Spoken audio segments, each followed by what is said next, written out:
So,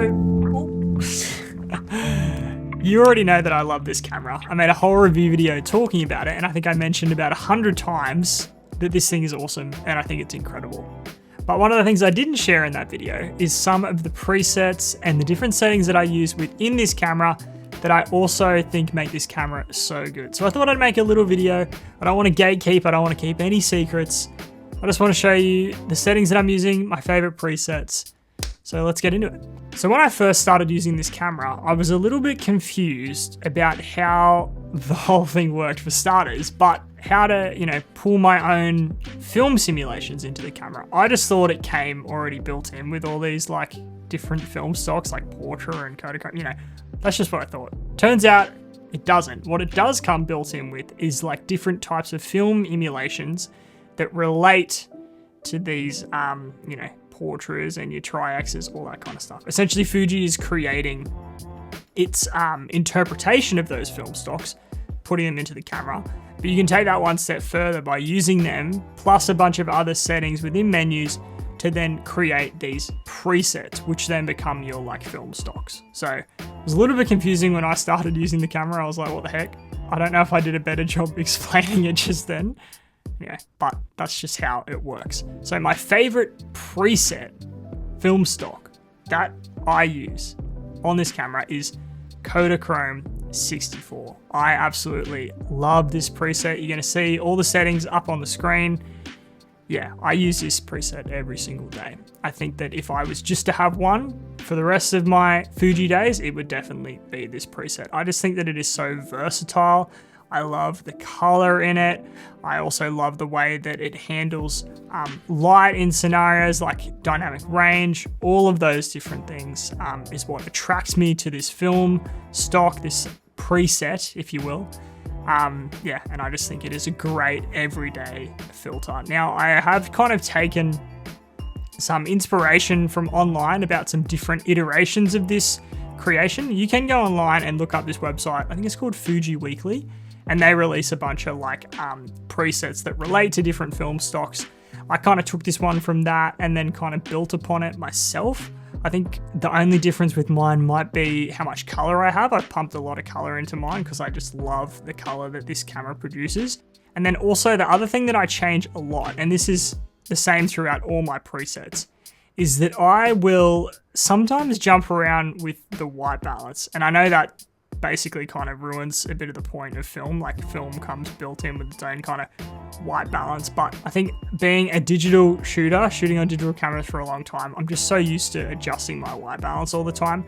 So in all of my film emulations presets that I have, I kind of have different levels of white balance that I swap to here and there, just because I kind of rock up to a scenario and I go, you know what, I actually want this to be a bit warmer or a bit cooler. And rather than kind of swapping through different film presets, I just kind of change the white balance a little bit. So it's a little bit silly, but I've just kind of gotten used to doing that. But this, in my settings here, you'll see like the default white balance that I run. The other difference to note on my version of this Kodachrome 64 is I have the clarity at 0. Some other presets have it at like +1 or +3. I have mine at 0 because when you turn the clarity setting up, it actually forces your camera to do this thing where when you take the photo, it'll come up with this thing that says storing. So it takes a while to kind of bake it into the photo. By reducing your clarity to 0, that doesn't happen. You can kind of just keep shooting. And I purely just do that because I'm so used to being able to go bang, bang, bang, and just take a few shots in a kind of scenario so I don't miss the moment. Again, not really a film kind of vibe because when you're shooting film, you'll take the photo. Why not? Anyway, I just like it to be super quick and, so that's why I shoot with the clarity at 0. You can definitely do +3 if you think it looks better. Personally, I can't really tell a difference either, so I just run with it at 0. So the next preset that I love running on this camera is Portra 400, another great everyday one. And I kind of use this if I just want something that's a little bit toned down from the Kodachrome 64, just a little bit softer, but still beautiful colors and great for that everyday scenario. I love this preset. And then I also use Portra 800, which is a little bit of a step back from the 400 because I have the clarity all the way down to -3. So again, just gives it a bit more of a softer vibe, but still a great kind of everyday choice. I love using this one as well. Another one of my favorite presets is a bit of a black and white moment. It's X100vi. I just love shooting things in black and white every so often. I love color, but sometimes black and white can just tell a deeper story. And I use it in cityscapes, landscapes, portraits, you name it. I love this preset. And then my final favorite preset that I use on the Fujifilm is one called Classic Negative. It's actually called Classic Cuban. Not negative, Cuban.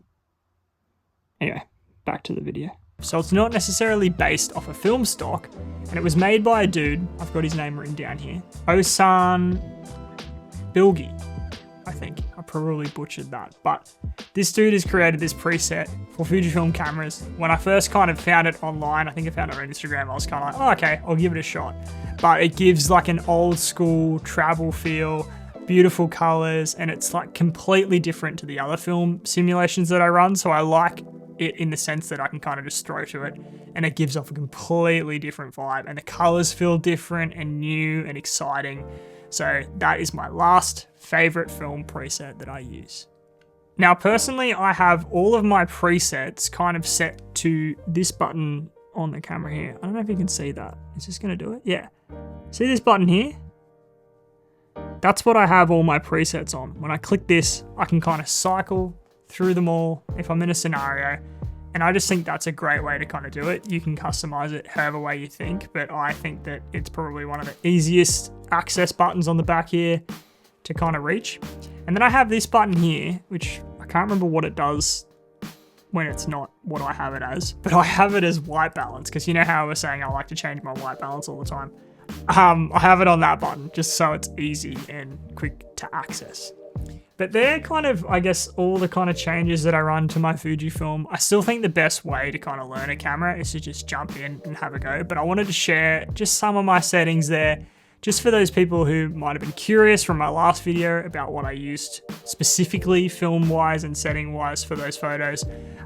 But also who, you know, just wanted to have a look at what's going on under the hood in some of these photos. So I hope you enjoyed this video. I've been really loving creating these weekly videos. I've got some big projects coming up that I'm kind of working on in the background that are going to come out, and I'm really excited about those videos. But until then, I will see you next Sunday.